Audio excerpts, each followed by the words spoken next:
विठ्ठल रुक्मिणी माता यांना माझा साष्टांग दंडवत. संत ज्ञानेश्वर महाराज, संत तुकाराम महाराज यांना माझा साष्टांग दंडवत.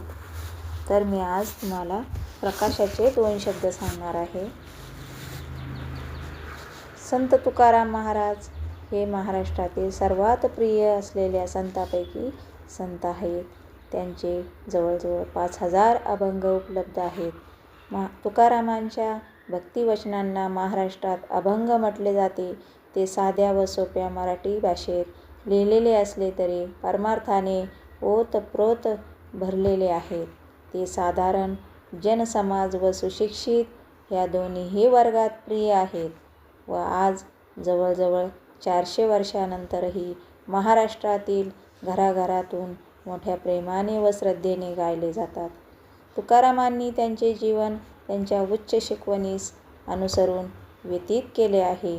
त्यांची भक्ती व सांसारिक गोष्टींबद्दलची अनासक्ती व त्यांची सद्गुरू व परमेश्वर विषयीची दृढ व नितांत श्रद्धा यामुळे सर्व अभंग अत्यंत चित्तवेधक व स्फूर्तिदायक वाटतात. अन्य सर्व संतांप्रमाणे तुकारामांच्या उपदेशाचे सारही तेच आहे की हे दुर्लभ मानव शरीर परमात्म्याचे मंदिर असून परमात्म्याचा शोध व त्याचा साक्षात्कार ह्या शरीराच्या अंतरातच होऊ शकतो व विद्यमान सद्गुरूकडून नाम प्राप्त करून त्यांच्या मार्गदर्शनाप्रमाणे नामाचा अभ्यास करणे हेच प्रभुप्राप्तीचे साधन आहे. युगानयुगापासून या जगात संत जगाच्या कल्याणासाठी अवतरले आहेत.